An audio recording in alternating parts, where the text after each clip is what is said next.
Hello my dear students. तो आप सभी को मेरा यूट्यूब चैनल एसएमएस क्लास से 10 के पे स्वागत है। तो आज आप लोगों को मैं जो फिजिक्स का जो आपको 6 नंबर में पूछा जाता प्रूव करने के लिए, तो मैंने इससे पहले वाले वीडियो में आपको अवतल दर्पण में F बराबर R/2 क्या किया था, सिद्ध किया था। आज मैं आपको उत्तल दर्पण में F बराबर R/2 सिद्ध करूंगा। उसके बाद नेक्स्ट वीडियो में मैं दर्पण का जितना भी सूत्र है, जैसे 1/v प्लस 1/u बराबर 1/f, उत्तल और अवतल दोनों दर्पण में पूछते हैं। उसी तरह लेंस में भी पूछा जा सकता है, उत्तल और अवतल में। तो आज मैं आप लोगों को सेकेंड वीडियो के माध्यम से आपको उत्तल दर्पण में संबंध F बराबर R/2 प्रूव करने का प्रयास कर रहा हूँ, एकदम आसान और देहाती भाषा में। मैं आपको गारंटी देता हूँ, अगर आप इस वीडियो को बढ़िया से देख लेते हैं तो एक बार में समझ 100% आ जाएगा। तो आप लोग ध्यान से देखते हैं। तो सबसे पहले क्वेश्चन आपको किस ढंग से पूछा जाएगा उसको लिखते हैं। क्वेश्चन आपको पूछा जा सकता है कि उत्तल दर्पण में क्या पूछ सकता है बाबू, दर्पण में उत्तल दर्पण में उत्तल दर्पण में सिद्ध करें, उत्तल दर्पण में सिद्ध करें, सिद्ध करें, सिद्ध करें। क्या पूछ सकता है बाबू, F बराबर R/2, F बराबर R/2, ये आपको पूछ सकता है। या इसी क्वेश्चन को आप दूसरे ढंग से आपको पूछा जा सकता है कि उत्तल दर्पण में उत्तल उत्तल दर्पण में उत्तल दर्पण में वक्रता त्रिज्या वक्रता त्रिज्या वक्रता त्रिज्या एवं फोकस दूरी एवं फोकस दूरी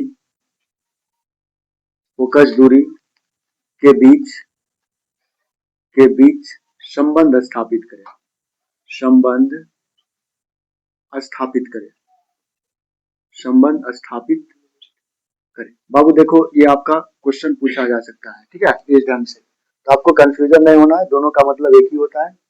तो आज आपको मैं ये सबसे पहले बोला है उत्तल दर्पण, मैं एक उत्तल दर्पण सुंदर सा बना लेता हूँ। आप लोग भी कॉपी बना लीजिएगा, प्रैक्टिस करके जाइएगा। तो सबसे पहले मैं क्या करता हूँ, एक उत्तल दर्पण बना लेता हूँ। तो आपको पता होना चाहिए ये आपका इस टाइम से उत्तल दर्पण होता है। अगर अंदर से रंगा हुआ है तो कौन सा दर्पण है बाबू, अंदर से रंगा हुआ तो ये उत्तल दर्पण है। अगर बाहर से रंगा रहता तो कौन सा दर्पण होता है, अवतल।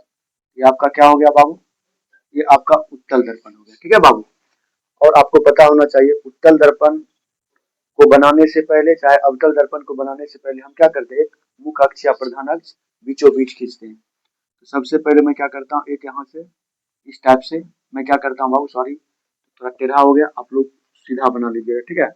मैं इस तरह मिटा देता हूँ और एकदम क्लीन एंड प्योर ना, क्लीन एंड प्योर में क्या करता हूँ, एक पिक्चर बना लिया इस ढंग से, ठीक है ना। चलिए फिर से बना लेता हूँ, सॉरी। तो फिर से बना लेते हैं एक बार। जितना आप प्रैक्टिस करोगे उतना आपके लिए क्या होगा, बेटर होगा। मैं क्या करता हूँ, एक उत्तल दर्पण इस ढंग से बना लिया, ठीक है बबुआ। मैंने क्या किया, एक उत्तल दर्पण इस ढंग से बना लिया। देखिए आप लोग देख लिए, उत्तल दर्पण ऐसा होता है। मैंने क्या किया, एक यहाँ से मैं क्या करूंगा, एक मुख्य अक्ष या प्रधान अक्ष यहाँ से खींचने का क्या करूंगा, प्रयास किया, ठीक है। तो मैंने क्या किया, इसको आप यहाँ से अनंत बढ़ा सकते हैं, ठीक है, इधर अनंत बढ़ा सकते हैं, अनंत तक, ठीक है, इन्फिनाइटेड जिसको आप परिभाषित करते हो। और आपको पता होगा इधर आपका क्या होता है, इधर एफ होता है। ये पहला क्या होता है बाबू, एफ होता है। और दूसरा क्या होता है, सी होता है। क्या होता है, सी होता है, ठीक है।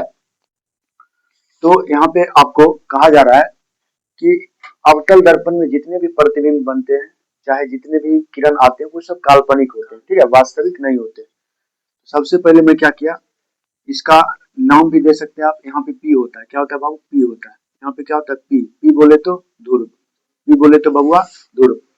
और सबसे पहले मैं ये जो आप देख रहे हो प्रधान अक्ष या मुख्य अक्ष, इसके समांतर में क्या करता हूँ, एक किरण को गुजारता हूँ। इस तरह से आपने क्या किया, एक किरण गुजार दिया, ठीक है। या आप थोड़ा नीचे कर लीजिए, अच्छा लगेगा देखने में, ठीक है। थोड़ा नीचे कर देते हैं। तो मैं क्या करता हूँ, थोड़ा नीचे इस पे कर देता हूँ, ठीक है। आप लोग भी ऐसे बना लीजिएगा। तो सबसे पहले मैंने क्या किया, एक यहाँ से एक किरण को गुजारा। और ये जो किरण जो दर्पण से टकरा है, इसको हम कहते हैं आपतित किरण। कौन सा किरण कहते हैं बाबू, आपतित, आपतित, आपतित किरण, क्या कहते हैं बाबू, आपतित किरण कहते हैं, ठीक है। और ये क्या करेगा, रिफ्लेक्ट करेगा ऊपर की ओर, किधर करेगा बाबू, ऊपर की ओर क्या करेगा, रिफ्लेक्ट करेगा। इसको हम बोलेंगे परावर्तित किरण। कौन सा किरण बोलेंगे बाबू, परावर्तित किरण। आप लोग थोड़ा बढ़िया से बना लीजिएगा पिक्चर। तो इधर हम क्या बोलते हैं, ये ऊपर की ओर क्या करेगा, इसको रिफ्लेक्ट करेगा, ठीक है, ऊपर की ओर। इसको हम बोलते हैं परावर्तित किरण। कौन सा किरण बोलते हैं बाबू, ये जो आप देख रहे हो इसको हम बोलते हैं परावर्तित किरण। आप लिख दीजिए परावर्तित किरण, परावर्तित किरण क्या बोलेंगे बाबू, परावर्तित किरण। अगर इंग्लिश में बोले तो इंग्लिश में आपतित किरण को हम क्या बोलते हैं बाबू, इंसिडेंट रे। क्या बोलते हैं, इंसिडेंट रे। जबकि परावर्तित किरण को इंग्लिश में बोलते हैं रिफ्लेक्टेड रे। क्या बोलते हैं, रिफ्लेक्टेड रे। ठीक है बाबू, यहाँ तक समझिए, किसी को दिक्कत नहीं होना चाहिए। चलिए आप लोग दर्पण थोड़ा सुंदर बना लीजिएगा, ठीक है। चलिए यहाँ तक कोई दिक्कत किसी को नहीं होना चाहिए। चलिए आप देखते हैं, थोड़ा इसको मिटा देते हैं बाबू, थोड़ा गड़बड़ा गया, ठीक है। हम देख लेते हैं, इसको थोड़ा मिटा करके बढ़िया से बना देते हैं ताकि आप लोग को दिक्कत ना हो। इस ढंग से हम क्या करेंगे, इसमें ज्वाइन कर देंगे, आप लोग ठीक से बना लीजिएगा। अच्छा बाबू चलिए, अब देखो यहाँ पे हम देखते हैं, यहाँ से क्या होता है बाबू, ये जो होगा यहाँ पे हम एक अभिलंब डालते हैं। क्या डालते हैं बाबू, एक अभिलंब। बीचों बीच हमने क्या किया, एक अभिलंब। अभिलंब जो डालेंगे, ये जिस रास्ते से आएगा उसी रास्ते में क्या होगा, उसी रास्ते में ये क्या होगा, लौट जाएगा, ठीक है। जिस रास्ते से आया उसी रास्ते में लौट गया। और ये कहाँ से हम कल्पना करेंगे, देखो यहाँ पे हम जो भी करेंगे सब काल्पनिक बात करेंगे, वास्तविक बात एक भी नहीं करेंगे, ठीक है। तो सबसे पहले हम यहाँ पे कल्पना करेंगे, ये कहाँ से किरण आ रहा है, ये एफ से किरण आ रहा है। कहाँ से आ रहा है, एफ से।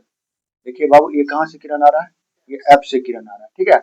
और दूसरा मैं कल्पना करूंगा, ये कहाँ से आ रहा है, ये सी से आ रहा है। कहाँ से आ रहा है बाबू, ये सी से आ रहा है। दूसरा मैंने कल्पना कहाँ से किया, दूसरा मैंने कल्पना किया, ये कहाँ से आ रहा है, सी से आ रहा है, ठीक है बाबू। अब देखिए, ये जो अभिलंब देख रहे हो आप, आपतित किरण और अभिलंब के जो बीच का कोण बनता है उसको हम आई कहते हैं। क्या कहते हैं, आई। इसको मैं कोण आई कह दूंगा। क्या कह दूंगा बाबू, कोण आई। और परावर्तित किरण और अभिलंब, परावर्तित किरण और अभिलंब के बीच जो कोण बनता है उसको हम आर कहते हैं। क्या कहते हैं बाबू, आर कहते हैं। यहाँ पे मैं क्या लिख दूंगा, कोण आर। क्या लिख दिया बाबू, कोण आर। जगह का अभाव है इसलिए मैं थोड़ा लिख रहा हूँ, ठीक है। तो अभिलंब और आपतित किरण के बीच को हम आई कहते हैं, ठीक है। और परावर्तित किरण और अभिलंब के बीच को कौन क्या कहते हैं, आर कहते हैं। अब यहाँ पे समझने वाली बात है, इसका नाम दे दीजिए। यहाँ पे ए हो गया और ये क्या हो गया आपका, यहाँ पे जो कोण बना इसको बी कहते हैं। क्या मान लेंगे, बी मान लेंगे। क्या मान लेंगे बाबू, बी। और इसको आप एन मान सकते हो, कुछ भी मान सकते हो, एन मान लीजिए। और इसको मैंने क्या मान लिया, ए हो गया, बी हो गया, ठीक है। इसको मैं क्या मान डी मान सकता हूँ, या सी, कुछ भी मान सकते हो, ठीक है। मैंने क्या मान लिया, डी मान लिया। यानी ए बी और सी डी, कुछ भी मान सकते हो, डी मान, सी माने हुए हैं इसलिए मैंने क्या मान लिया, डी मान लिया, ठीक है बाबू। अब देखिए यहाँ पे कुछ कोण बनेगा, ध्यान देना बाबू। अगर बताइएगा इसके सामने देखिएगा आर नजर आ रहा है, तो यहाँ पे जो कोण बनेगा वो क्या बन जाएगा, कोण आर बन जाएगा। क्या बन जाएगा बाबू, कोण आर बन जाएगा, ठीक है। और देखोगे आई के जो सामने, देखो आई के जो ये रेखा जा रही है, ये यहाँ पे कोण बनेगा। क्या बनेगा, यहाँ पे कोण आई बन जाएगा, ठीक है, कोण आई बन जाएगा। अब बोलिए सर कैसे बना, तो इतना बात आप लोग समझे। यानी कह रहा है कि जस्ट इसके जस्ट मुंह, मतलब इसका मुंह और ये दोनों आर आर का मुंह क्या होगा, दोनों का सेम टू सेम होगा। और ये जो आई देख रहे हैं, आई जो बन जाएगा ये संगत कोण से यहाँ पे आई बन जाएगा। इतना बात आप लोग समझ गए होंगे। तो अब हम यहाँ पे लिखेंगे, क्या लिखेंगे, लिखेंगे माना की, क्या लिखेंगे बाबू, लिखेंगे माना, आप लिखेंगे माना की, माना एम, क्या लिखेंगे बाबू, M, M dash, M dash एक, एक उत्तल दर्पण है, एक उत्तल, एक उत्तल दर्पण है। कौन सा दर्पण है बाबू, एक उत्तल दर्पण है। क्या बाबू, अच्छा वो दे देंगे, वो देखिए इसको हम एम मान लेंगे। क्या मान लेंगे बाबू, इसको एम मान लेंगे और इसको एम डैश मान लेंगे, ठीक है। वही बात आप लिख देंगे, लिखें क्या लिखेंगे, माना एम, एम डैश क्या है, एक उत्तल दर्पण है, ठीक है। एक क्या है, उत्तल दर्पण है, ठीक है। अब यहाँ देखिए ए बी क्या है आपका, ए बी देखिए लिखा है, क्या लिखेंगे, ए बी, ए बी आपतित किरण है, ए बी, ए बी आपतित किरण है, आपतित, ए बी आपतित किरण है, आपतित किरण है जो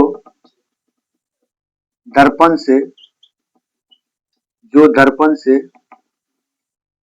परावर्तन के बाद, जो दर्पण से परावर्तन के बाद, दर्पण से परावर्तन के बाद एफ से, या मुख्य फोकस, मुख्य फोकस ब्रैकेट में एफ लिख लीजिए, मुख्य फोकस से क्या हो रही है, मुख्य फोकस से क्या हो रही है, मुख्य फोकस से आपतित हो रही है ना, मुख्य फोकस से आपतित, मुख्य फोकस से आपतित हो रही है, ये आपतित हो रही है, ठीक है, आपतित हो रही है। कोई दिक्कत? यहाँ तक अगर आप पिक्चर बना दिए और इसको लिख दिए तो आपको कितना नंबर मिल जाएगा? 2 नंबर मिल जाएगा। कितना नंबर? सॉरी 3 और 2, 3 नंबर टोटल मिल जाएगा। कितना मिल जाएगा? 3 नंबर। तो इतना बात आपने लिख दिया, ठीक है। अब इसमें लिखोगे हमें, क्या लिखिएगा? हमें सिद्ध करना है। हमें क्या करना है बाबू? हमें सिद्ध करना है। क्या करना है सिद्ध? F बराबर R/2, F बराबर R/2 हमें क्या करना है? सिद्ध करना है। अब यहाँ तक तो आपने स्टेटमेंट लिख दिए। अब लिखेंगे चित्रानुसार या आकृति के अनुसार, ठीक है। लिखेंगे चित्रानुसार। क्या लिखेंगे? चित्रानुसार, यानी चित्र के अनुसार, ठीक है। चित्रानुसार क्या लिखेंगे बाबू? चित्रानुसार यानी चित्र के अनुसार। चित्र के अनुसार आप देखोगे तो ध्यान दीजिए, यहाँ भी देखिए आई है और यहाँ भी आई है, यहाँ भी आर है, यहाँ भी आर है। तो मैं क्या करूंगा? सबसे पहले लिखूंगा, क्या लिखूंगा कि कोण, यहाँ पे लिखेंगे कोण आई बराबर कोण आर। कोण आई बराबर कोण आर, ये किसको, इसको कौन सा नियम कहते हैं? तो परावर्तन का नियम। यहाँ पे लिखेंगे परावर्तन के नियम से, परावर्तन के नियम से, ठीक है बाबू। यहाँ तक बात लिख दी, परावर्तन के नियम से। ये कोण आई और कोण आर क्या है? ये परावर्तन का नियम है, ठीक है। अब देखिए ये कोण आई और कोण आर किस एंगल में बन रहा है, ध्यान दीजिए। अगर आप देखोगे तो कोण, अगर आर को मैं कवर करूं तो देखो एन, देखो जहां पे कोण बन रहा है, कोण कहां पे बन रहा है? बी पे बन रहा है। कहां पे बन रहा है बाबू? बी पे बन रहा है। देखो अगर मुझे आर को कवर करना है, आर को कवर करना क्या होगा? देखो N B D, N B D, नहीं समझे? N B D. तो आप लिखेंगे, क्या लिखेंगे? लिखेंगे कोण एन बी डी किसके बराबर होगा? आप देखिए इधर आइए, जो आपने काल्पनिक रूप में बनाया है, यहाँ पे हमको क्या करना? आर को फिर कवर करना है। तो मुझे किसको बीच में रखना पड़ेगा? बी को। देखो हम क्या लिख सकते हैं? या लिख सकते हैं एफ बी सी। क्या लिख सकते हैं? F B C. तब तो ये आर कवर होगा ना, यानी ये एक बार हम ऊपर वाले आर जहां से कवर हो रहा, एक बार नीचे वाले जहां से आर कवर हो रहा, उसको हमको क्या करना? कवर करके लिखना पड़ेगा। लिखेंगे एफ बी सी। क्या लिखेंगे बाबू? एफ बी सी या सी बी एफ, आप कुछ भी लिख सकते हैं, समझे? यानी F B C, C B F, यानी जहां पे कोण बनता है उसको बीच में रखा जाता है। एक बात ध्यान रखिएगा, ठीक है बाबू। तो हम क्या लिख सकते हैं? एफ बी सी या सी बी एफ। तो आप कुछ भी लिख सकते हो। आप लिखो क्या किसके बराबर है? तो कोण किसके बराबर है? एफ बी सी के क्या है? बराबर है। ये कहां से बराबर हुआ? कैसे बराबर हुआ? तो देखो इसका मुंह और इसका मुंह क्या है? बराबर हो। जब इस ढंग से हो और ये मुंह बराबर होता है, इसको हम कहते हैं शीर्षाभिमुख कोण। कौन सा कोण कहते हैं? शीर्षाभिमुख कोण कहते हैं। शीर्षाभिमुख कोण कहते हैं, या आप इसको सम्मुख कोण भी कहते हो। क्या कहते हो? सम्मुख। क्या कहते हो बाबू? सम्मुख कोण भी कहते हैं, ठीक है। या तो आप शीर्षाभिमुख कोण कहते हो या तो सम्मुख कोण कहते हो। तो वही पर हम लिखेंगे, क्या लिखेंगे? ये किससे बराबर हुआ? ये बराबर हुआ आपका, ये बराबर हुआ सम्मुख कोण से। किससे बराबर हुआ? सम्मुख कोण से क्या हुआ? ये बराबर हुआ है ना। ये किससे बराबर हुआ? सम्मुख कोण से। देखिए आपने किसको कवर कर लिया? आर को कवर कर लिया। अब बच क्या गया? आई। अब देखिए आई को मुझे कवर करना है तो कैसे चलना पड़ेगा? ए टी एन या एन डी ए। बी को हमको क्या करना है? बीच में रखना है। या तो आप ए बी एन लिख सकते हैं या एन बी ए लिख सकते हैं, तब तो ये आर कवर होगा कि ना बाबा? एन बी ए या ए बी एन, हम लिखेंगे क्या लिखेंगे, लिखेंगे यहाँ पे कोण, क्या लिखेंगे बाबू कोण, क्या लिखें एन बी ए, क्या लिखेंगे कोण एन बी ए बराबर किसके होगा, देखो आप अब इधर आइए नीचे वाले में आओगे, नीचे वाले को मुझे किसको करना है, आई को कवर करना है, तो आई को कवर करना है तो आई को सी को बीच में रखना पड़ेगा, क्योंकि देखो सी पे क्या बन रहा है, आई कोण बन रहा है, तो या तो हम क्या लिख सकते हैं, या तो हम लिख सकते हैं कैसे बी सी एफ या F C B, B C F या एफ सी बी, फिर समझिए बी सी एफ या C sorry F C B, आप जहां पे कोण बनता है उसको बीच में रखते हैं, ठीक है, तो हम लिखेंगे यहाँ पे बराबर, क्या लिखेंगे बाबू, लिखेंगे कोण, कोण बी सी एफ। अच्छा बताइए बाबू ये कोण कौन से बराबर हुआ, देखो मैंने बताया था बेसिक क्लास में पार्ट 1 वाला में बताया था, जब अगर आपको ऐसा नजर आवे, ठीक है ऐसा नजर आवे, अगर एक ही क्या हो, एक ही दिशा में अगर कोण बनता है तो इसको हम संगत कोण कहते हैं, कौन सा कोण कहते हैं बाबू, संगत कोण कहते हैं। अगर इसी तरह बने लेकिन एक यहाँ कोण बन जाए एक यहाँ कोण बने विपरीत में सॉरी क्या विपरीत में बन जाए, इसको हम कौन सा कोण कहते हैं, इसको एकांतर कोण कहते हैं, कौन कौन सा कोण कहते हैं, एकांतर। आपको पता होगा कि मैंने पार्ट 1 में जो बनाया था अवतल दर्पण के एकांतर कोण से इसको क्या कहता है, सिद्ध किया था, लेकिन इसमें देखिएगा एकांतर कोण नहीं, जिस रो में ये बन रहा है उसी रो में ये भी बन रहा है, तो ये संगत कोण हो गया, कौन सा कोण हो गया, संगत कोण, इसलिए ये जो बराबर होगा ये संगत कोण से, यहाँ पे लिख देंगे संगत कोण से, क्या लिखेंगे संगत कोण से, क्या लिखेंगे बाबू संगत कोण से ये क्या है बराबर है, संगत कोण से ये क्या है बराबर है। यहाँ तक कोई दिक्कत बाबू, यहाँ तक आपको दिक्कत नहीं होना चाहिए। चलिए अब आगे समझते हैं, अगला आप मेथड अगला समझते हैं बाबू, यहाँ तक आप समझ गए, अब थोड़ा समझते हैं, अब त्रिभुज की बात कर लेते हैं, ये कोण की बात होगी, अब त्रिभुज में चलेंगे। अगर आप देखोगे यहाँ पे ध्यान से अगर देखना, तो आप अगर देखोगे यहाँ से तो हम किस में चलेंगे, देखिए यहाँ पे त्रिभुज, यहाँ पे देखोगे अगर अगर मुझे आई को पहले कवर करना है या आर को कवर करना है, तो यहाँ पे देखिए त्रिभुज बन रहा है, क्या क्या बन रहा है त्रिभुज, देखो आई के सामने कौन सी भुजा है, आई के सामने कौन सी भुजा है, देखो आई के सामने आपका कौन सी है, देखो आई के सामने आपका क्या बी एफ है ना, कौन है बी एफ, और आर के सामने कौन है सी एफ, तो हम क्या लिखेंगे त्रिभुज बी या एफ सी बी में या बी सी एफ में, हम लिखेंगे त्रिभुज, क्या लिखेंगे बाबू त्रिभुज, त्रिभुज बी सी एफ में, त्रिभुज बी सी एफ में। अच्छा बताइए कौन सा त्रिभुज बना है, समद्वि बाहु त्रिभुज बना है, जिसकी दो भुजा आपस में बराबर हो उसको हम समद्वि बाहु त्रिभुज कहते हैं। आप अगर गौर से देखोगे तो देखो ध्यान देना, ये जो आप देख रहे हो ये देखिए इसकी दो भुजा आपस में क्या है बराबर है, तो देखो यहाँ पे ये जो जैसे बनेगा ये कौन सा त्रिभुज हो गया, बी सी एफ बोलो या C sorry F C B बोलो, ठीक है, तो आर के सामने कौन भुजा आ रहा है, एफ सी आ रहा है, और आई के सामने कौन भुजा आ रहा है, बी एफ आ रहा है ना, अरे भाई देखिए ये आर को अगर गौर से देखोगे तो बी और एफ के सामने आ रहा है, अगर आप ये आर को सॉरी ये सी आई के सामने कौन भुजा बन रहा है, बी और एफ बन रहा है, कौन बन रहा है बाबू बी एफ बन रहा है, जबकि आर के सामने कौन बन रहा है, सी एफ बन रहा है, हम यहाँ पे लिखेंगे ये कौन त्रिभुज हो गया, ये हो गया समद्वि बाहु त्रिभुज, लिख देंगे समद्वि बाहु, समद्वि बाहु, समद्वि बाहु त्रिभुज से, समद्वि बाहु त्रिभुज से, ये कहां से बना समद्वि बाहु त्रिभुज, तो कौन सी बराबर हुआ, देखो आई के सामने क्या हो गया बी एफ, क्या हो गया बाबू आई के सामने बी एफ और आर के सामने क्या हो गया सी एफ, हम लिखेंगे क्या लिखेंगे, लिखेंगे बी एफ बराबर क्या लिखेंगे बाबू, बी एफ बराबर क्या लिखेंगे सी एफ, इसको मैं समीकरण 1 मान लूंगा, इक्वेशन फर्स्ट मान लूंगा, नहीं समझे, अरे भाई देखिए बबुआ देखो यहाँ आई के सामने भुजा क्या हो गया बी एफ और आर के सामने भुजा क्या हो गया सी एफ, यहाँ तक समझे कोई दिक्कत नहीं। अब यहाँ पे देखिएगा एक त्रिभुज का काम हो गया, देखिए ये त्रिभुज का जो हुआ ये त्रिभुज का काम खत्म हो गया। अब अगर गौर से देखोगे अब नीचे आप एक चीज और करना पड़ेगा, क्या करना पड़ेगा ध्यान समझिएगा, थोड़ा जगह का अभाव है इसलिए मैं यहाँ से थोड़ा लाइन खींच दिया, ठीक है, अब मैं खींचता हूँ आप देखिएगा। अब देखिए अगर इस त्रिभुज की बात किया जाए, देखो जैसे बी है, ठीक है बाबू, ये बी जो आप देख रहे हो बी को थोड़ा मैं यहाँ पर भी लिख सकता हूँ या यहाँ ही, ठीक है, ठीक है।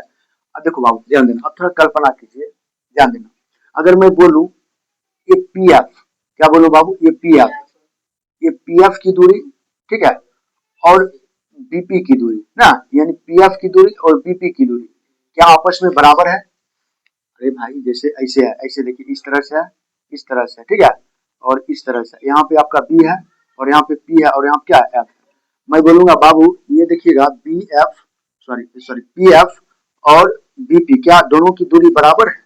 आपको लग रहा है ये दोनों की दूरी बराबर है? बोलिएगा सर नहीं लग रहा है, नहीं लग रहा है, लेकिन आपको मानना पड़ेगा क्योंकि भाई आपको सिद्ध करना है ना। तो कुछ चीज मान के भी हम क्या करते हैं, सिद्ध कर लेते हैं। यहाँ पे तो नहीं मानेंगे तो हम यहाँ पे कुछ टर्म्स लिखेंगे, जैसे मान लीजिए बी को उठा करके थोड़ा नीचे करेंगे, फिर थोड़ा नीचे करेंगे, फिर थोड़ा नीचे करेंगे, फिर थोड़ा नीचे करेंगे, फिर थोड़ा नीचे करेंगे, और एक समय ऐसा आएगा कि बी कहाँ आ जाएगा, पी पे आ जाएगा। बी कहाँ जाएगा बाबू, पी पे आ जाएगा। तब ये क्या करेगा, इसके बराबर हो जाएगा।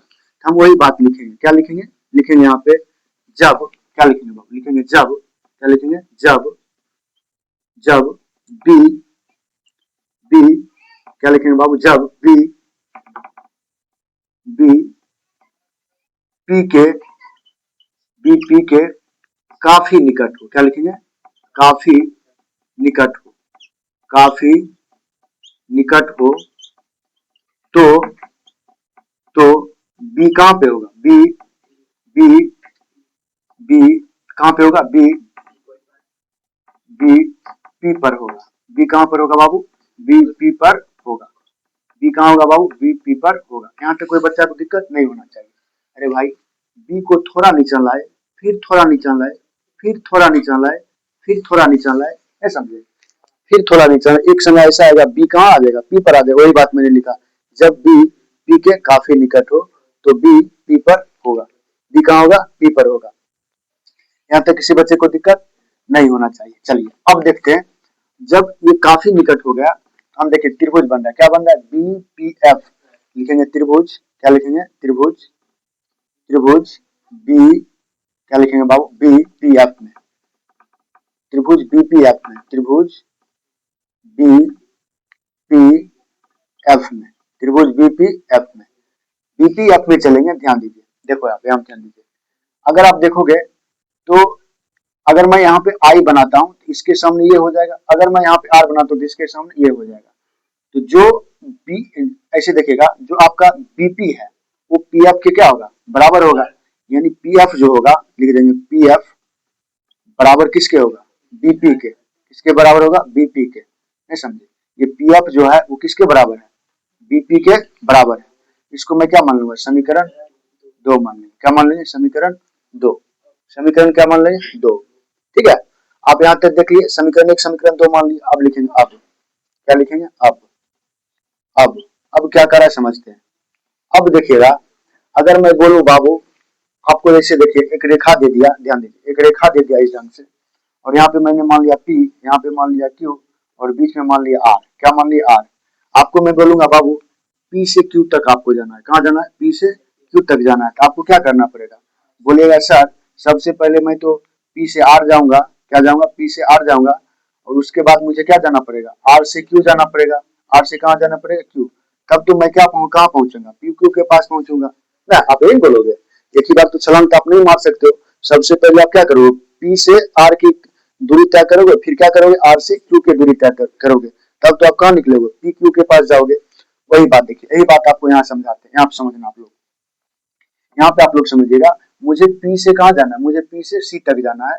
मुझे अगर P से, ध्यान देगा, मुझे P से कहाँ जाना है, C तक जाना है, बीच में देखिए F है ना। तो हमको क्या करना पड़ेगा, सबसे पहले मुझे अगर P से C तक जाना है, क्या जाना, P से C तक जाना, तो मुझे पहले क्या करना पड़ेगा, P से F जाना पड़ेगा, और उसमें क्या जोड़ना पड़ेगा, F C जोड़ना पड़ेगा, जोड़ना पड़ेगा कि नहीं जोड़ना पड़ेगा, बस उसी बात को आप लिखना पड़ेगा आपको, यहाँ लिखिएगा, आप समझिए बस, और कुछ नहीं है इसमें। अब तो हो गया ना। तो हम लिखेंगे PC बराबर, क्या लिखेंगे बाबू, PC बराबर क्या लिखेंगे, लिखेंगे PF, और प्लस क्या लिखेंगे बाबू, FC, क्या लिखेंगे, FC, क्या लिखेंगे, FC या C, आप कुछ भी लिख सकते हो। अब देखो थोड़ा समझिएगा, अच्छा बताइए, BF CF के बराबर है, PF BF के बराबर है, और आपको अगर बोल दिया जाए जो BF है वो BP के बराबर होगा, या PF जो होगा वो CF के बराबर होगा, यानी ये दोनों आपस में बराबर है, ये दोनों आपस में बराबर है, या ये इसके बराबर है या इसके बराबर है, सब आपस में क्या है, बराबर है। और आपको पता है आपको सिद्ध करना है, क्या करना है बाबू, सिद्ध करना है।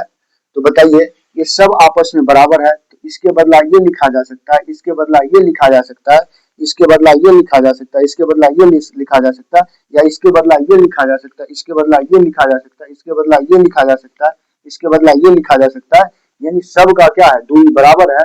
तो क्या यहाँ पे मैं पीसी का पीसी लिख देता हूँ और बराबर ये पीएफ का पीएफ लिख देता हूँ और एफसी जगह पर मैं क्या प्लस पीएफ लिख दूंगा। तो कोई दिक्कत क्यों लिख दूंगा, क्योंकि ये दोनों का दूरी क्या आपस में बराबर है। और कारण दे देंगे, चूंकि चूंकि लिख देंगे जो एफसी है के बराबर है, क्या है बाबू, पीएफ के बराबर है। कारण दे दिया। अब देखो मैंने आपको बताया था कि देखिए यहाँ पे शुरू में ही बताया था, यहाँ पे पी रहता है और यहाँ पे एफ रहता है और यहाँ पे सी रहता है। जब पी से एफ की दूरी यानी ध्रुव से फोकस दूरी के बीच जो होता है, यानी पी से एफ की दूरी को हम क्या कहते हैं, फोकस दूरी कहते हैं। कौन सा दूरी कहते हैं बाबू, फोकस दूरी कहते हैं। और इसको हम एफ से सूचित करते हैं, ठीक है। जब पी से सी की दूरी की बात किया जाए, यानी पी से सी की दूरी की बात किया जाए, इसको वक्रता त्रिज्या कहते हैं। कौन सा त्रिज्या कहते हैं, वक्रता त्रिज्या कहते हैं। और इसको हम क्या करते हैं, आर से सूचित करते हैं। यानी हम पीएफ को एफ लिख सकते हैं, पीएफ को क्या लिख सकते हैं बाबू, पीएफ को हम क्या लिख सकते हैं, पीएफ को एफ लिख सकते हैं और पीसी को क्या लिख सकते हैं, आर लिख सकते हैं, कैपिटल आर। ठीक है बाबू, इतना बात आप समझ गए होंगे। तो इसको यहाँ पे देखते हैं, मैं लिखता हूँ इसको, तो घबराइएगा नहीं आप लोग, ठीक है। तो यहाँ पे मैं लिख देता हूँ, क्या लिखता हूँ, ध्यान दीजिए। लिखूंगा, क्या लिखूंगा, यहाँ पे ऊपर में लिख देता हूँ, ठीक है। ऊपर में यहाँ पे लिखता हूँ, ठीक है, ऊपर में लिख देता हूँ जो पीसी होगा, पीसी को तो पीसी लिखा गया बराबर। अब देखिए पीएफ के जगह पर मैं क्या लिखूंगा, एफ लिख सकता हूँ ना, क्योंकि मैंने अभी बताया था जिसमें पी लग जाए वो उसकी क्या करता है, वैल्यू को चेंज कर देता है। एफ का मतलब होता है फोकस दूरी, अगर पी लग गया उसमें तो क्या हो गया, फोकस दूरी हो गया ना। तो पीएफ को मैं क्या एफ लिखा प्लस, फिर पीएफ को भी मैं क्या लिखूंगा, एफ लिख दूंगा। अच्छा बताइए पीसी बराबर क्या हो जाएगा, टू एफ होगा कि नहीं होगा। अच्छा बताइए पीसी को हम क्या लिख सकते हैं, पीसी को हम कैपिटल आर लिख सकते हैं, अर्थात वक्रता त्रिज्या लिख सकते हैं। अब देखिए टू एफ इधर हो गया। अब देखिए दो कौन सी में गुना में, इधर आ क्या देगा भाग में, आर बटे टू बराबर कितना हो जाएगा, एफ हो जाएगा, कितना हो जाएगा, एफ हो जाएगा। या देखो सिद्ध तो हो गया एफ बराबर आर बाई टू, लेकिन उल्टा आया तो हम या करके लिख देंगे, क्या करेंगे, या करके लिख देंगे, क्या लिखेंगे, एफ बराबर आर बटे टू। यही लाना था बाबू रे, यही आपको क्या करना था, लाना था। ये आपका क्या हो गया, प्रूफ हो गया। आप लिख देंगे सुंदर सा प्रूफ, क्या लिख देंगे, प्रूफ। तो आप लोगों को समझ आया बाबू, थोड़ा नहीं समझ आया तो एक बार और देख लीजिए बढ़िया से, ठीक है। और ना समझ आए तो आप लोग कमेंट्स करना, ठीक है, मैं फिर से उसको देख करके आपको रिप्लाई कर दूंगा, ठीक है। तो त्रिभुज में आप लोग थोड़ा त्रिभुज को बढ़िया, सॉरी वो पिक्चर जो है, पिक्चर को आपको बढ़िया से समझना है, ठीक है। अगर नहीं समझते तो थोड़ा एक बार और मैं पिक्चर को आपको एनालिसिस करके समझा देता हूँ। जैसे देखिए मैंने क्या बनाया था, एक उत्तल दर्पण बनाया था, इस ढंग से बनाया था ना। सबसे पहले मैंने क्या बनाया था, एक उत्तल दर्पण बनाया था, ठीक है बाबू। और इसको मैंने क्या माना था, एम माना था, इसको एम डैश माना था। उसके बाद मैंने क्या किया था, एक इस तरह से प्रधान अक्ष या मुख्य अक्ष खींचा था और यहाँ पे क्या था आपका एफ था और यहाँ पे क्या था, सी था। उसके बाद मैंने क्या किया, यहाँ पे अनंत थोड़ा बढ़ा दिया था लेटर को, ठीक है, इस लाइन को क्या किया, बढ़ा दिया था। उसके बाद मैंने एक आपतित किरण इस तरह से खींचा था। आपतित किरण क्या हुआ था, ये परावर्तित हो गया था इस ढंग से ऊपर की ओर, ठीक है। और इसके बीच मैंने क्या दिया था, लंब अभिलंब डाला था। और ये भी यही अभिलंब से एक बार कल्पना करके ऐसा कल्पना किए थे, एक बार एफ से आ रहा और एक बार क्या हो रहा है, ये सी से आ रहा है ना। और इसके बीच जो कोण बना था इसको हम आपतित किरण कहते थे। ये जो गया था आपतित किरण, इसको ए माने थे, इसको बी माने थे बाबू, ठीक है। और इसको क्या माने थे, डी माने थे, सॉरी एन माने थे ना, क्या माने थे, एन माने थे, एन माने थे। और इसको क्या माने थे, डी माने थे। और यहाँ पे सी तो है ही है ऑलरेडी। तो यहाँ पे जो बना था आपतित किरण को हम आई कहते थे ना, और परावर्तित किरण को हम क्या कहते थे, आर कहते थे। अभिमुख कोण से यहाँ पर भी आर हो गया और यहाँ पे क्या हो गया, आई हो गया। आई किस तरह से हुआ, तो आई हो गया था संगत कोण से, ठीक है। तो आप लोगों को मैंने ये सब चीज बता दिया था। तो आप लोग बढ़िया से पहले पिक्चर को बना लीजिएगा उस ढंग से। उसके बाद आपको क्या करना, प्रैक्टिस थोड़ा एक बार कर लीजिएगा। तो मैंने एकदम आसान और देहाती भाषा में आपको समझाने का प्रयास किया है, ठीक है। तो आप लोगों को ये वीडियो कैसा लगा, ठीक है बाबू। वीडियो आप लोगों के लिए 6 नंबर फिक्स करता है। ये जो आपका है 6 नंबर क्या होता है, फिक्स हो जाता है आपके लिए। ये पूछा ही जाता है, हर साल पूछा जाता है, ठीक है। तो आप लोगों को ये समझ जरूर आ गया होगा। अगर समझ आ गया तो मेरे YouTube चैनल पे आप जा करके उसको क्या कीजिए, सब्सक्राइब कर लीजिए, बेल आइकन दबा दीजिए और ज्यादा से ज्यादा अपने दोस्तों में शेयर करें। अगर नए हो तो एकदम और उसको क्या किए, फैलाइए, ताकि आपके जैसा और स्टूडेंट है उसको भी क्या मिले, फायदा मिल सके। तो बाबू मैं फिर से मिलता हूँ आपको, दर्पण सूत्र को सिद्ध करने का प्रयास करूंगा आसान और देहाती भाषा में। तो आप लोग प्लीज सपोर्ट कीजिए, ठीक है, ज्यादा से ज्यादा। तो थैंक यू, फिर से मिलते हैं अगले वीडियो में, ठीक है, धन्यवाद।